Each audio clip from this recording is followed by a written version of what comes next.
Why is self-custody so important in crypto? I'm Caroline Bowler and Crypto Corner starts now. Welcome to Crypto Corner, presented by BTC Markets, where each episode we explore the latest and greatest in crypto market trends. In this episode, joining me is Samira Tollo, who is the CTO of Elbaite, who's going to break down how to empower individual financial sovereignty. Samira, thank you so much for joining us. It's really appreciated. Now, yourself and your brother have had an interesting story getting into cryptocurrency. Can I ask if you can explain a little bit more about your background, because it is quite unique, and I know that it has a direct influence then on how you think about custody and how you think about cryptocurrency in general. So can you share a bit of information on that?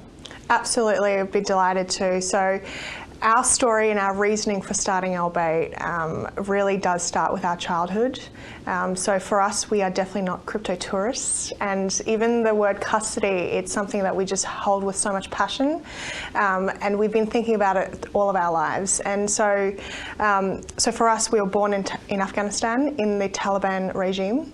So for those that are not aware about what did happen during the Taliban regime, your everyday basic rights were just completely wiped away. So I remember we weren't even allowed to have a television, no dancing, no music. So really all of the fun things about life and living completely controlled, even in your own home. So you'd have a lot of surveillance even in your own home. There's a lot of door knocking by the lovely Taliban neighbours. And so for me specifically, I also was a girl, obviously, living under that. And, you know, a very specific personal story for me was a contrast around the men's rights and the women's rights. So for me, I saw my brother, he was able to go to school, he was allowed, but females were completely barred. And so my first experience with education was actually in an underground school that was run by my auntie. So this is just the levels of control. This is the absolute worst case scenario when it comes to when a government completely collapses and you now are living in a totalitarian society. So I've lived and seen the absolute worst of it. And then when we go up in Australia, we can see the absolute better end of it. So I've just had the two ends of the spectrum here, and it's an absolute privilege, I think, to experience both of those in one lifetime. And so when you live through that, you appreciate all of the wonderful things that you do have access to in Australia. And one of the main things that we think about is custody and your rights to your own personal funds. You know, when a government or a society collapses, how do you escape from that society, right? It's your funds that can help you get out of that. But when the funds that you have been living off are under your government currency, it does really debilitate your ability to escape that, right? So you really need a global platform, a global tool to be a global citizen, really. And so that's why when we landed upon the ideology of Bitcoin, it really touched us, and it is a real, in our eyes, a real solution to a lot of the developing parts of the world. So these are topics that, you know, I think a lot of Australians may not understand, and that's okay, right?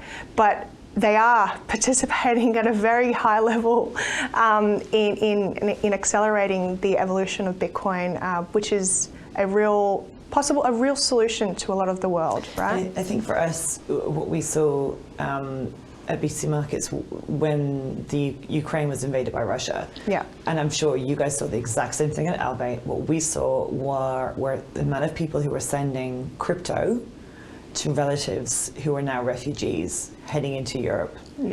Where they couldn't necessarily get access straight away to their funds or to open bank accounts, but they all had access to crypto. And so, because they had their phones with them.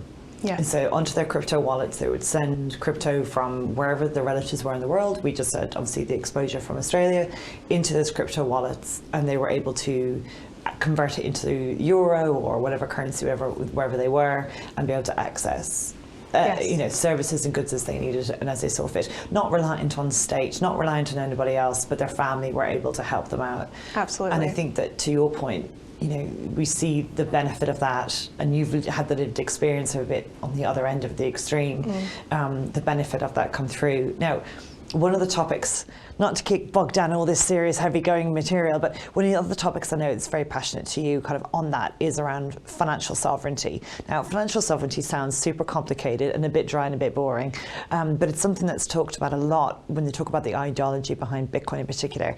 Can you shed a little bit light on what financial sovereignty means to you? Yes, so financial sovereignty is, I think, and even the word custody is the backbone of this industry entirely, and we have to get it right. So there's been a lot of developments, there's a lot of different crossroads that we're in at the moment, right? There's so many different approaches to custody, what it can mean for you, the accessibility of custody as well. There's a lot of issues that we have with the concept of custody, but in general, self-sovereignty, really the power that you can have with that, especially in times of crisis.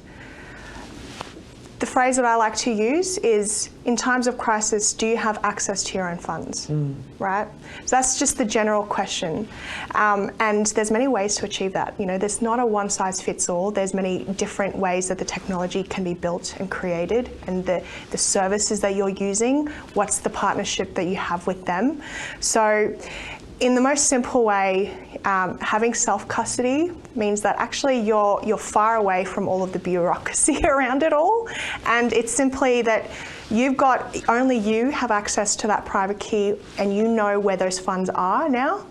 So, but the other side of this is it's not easy to do this, right? Now imagine someone new to this concept.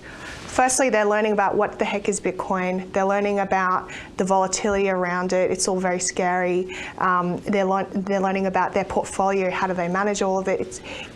They don't need another layer of complexity to this, which is, how do I store this private key to maintain true self-custody, right? It is difficult, so we understand that. So there's a long way to go for this industry to get this right. And a wonderful, middle ground that we've seen is people are using exchanges to use as a custody solution for them. Absolutely. Right? The exchanges, if we are upholding the exchanges to a certain level of protection, consumer protection, that can be the custody solution that we all can rely on, right? But again, there needs to be a lot of scrutiny in that area to make sure that exchange level custody is done right. And I think that's something that for us as an industry, in Australia in particular, that we've been agitating for. We've been onto our legislators, we've been onto our regulators about making sure that we have those appropriate and proportionate requirements around custody and other issues. But I know then for you at Elbaite that you have been working specifically on your own custody solution. Do you want to just share a little bit about that? So we built Elbaite in 2017, so that was now 7 years ago. So we've seen the full evolution around the tools available for people to achieve self-custody. And 7 years on, not much good progress has been made in terms of making self-custody accessible. So we've really, and the thing is if I can just stop you there, let's just go into that a little bit, because so you and I are both in the world of crypto, so we understand what it is to try and run a wallet and look after your own custody. Yeah. But can you just explain to people what the steps are? Absolutely, yeah. Getting back down to the basics. Right to the basics. True self-custody is really simple. Is it only you that has knowledge of the private keys for that wallet? And private keys meaning the code to access that wallet, in simple terms. Absolutely. Imagine a safe that you have at home that's got all, your emergency funds in there. Who has knowledge of this key that can open that safe? How many copies are there out there? Do you truly know, right? So that's what true self-custody is. It's where it's only you. Now, when you come into a shared custody agreement, so especially when you're dealing with an exchange, they have created that key for you. And so now you are relying on them to maintain that key and protect that key away from prying eyes, right? I think that's a good analogy between, what you're talking about with self-custody is that safe at home. And for us as a centralised exchange, we're doing like a bank account where your money is kept in a bank versus kept in your safe at home. And that's probably a nice way to draw a distinction between the two. Absolutely. But even just the process of, because it's not just owning a safe when it comes to cryptocurrency, because the physical infrastructure of the safe is different. So do you want to talk a little bit about that, about what that looks and feels like for people who are trying to do self-custody? Well, look, there are many ways actually and it all comes down to actually wallet technology, right? So at the very crux of it, it's about this wallet is being created. Where did it get created? Right, this is where now we can get super into the technical side of it. Maybe not for this episode. Yes. But then for you, so then how does that link into what you have discovered or what you're doing at Elbaite? What's your solution at Elbaite? Yeah, so we've just absolutely come to the realization that self-custody is just really inaccessible for the majority of people. It's too hard, it's too arduous, and we're talking about emergency crisis. You've lost your key. That is another form of emergency crisis, and so people lose their keys all the time.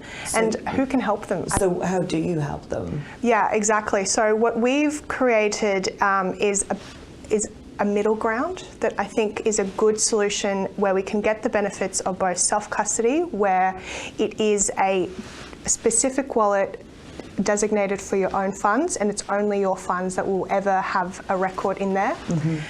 And then also the benefits of having a shared custody system with a trusted provider. So we've created the Elbaite Vaults.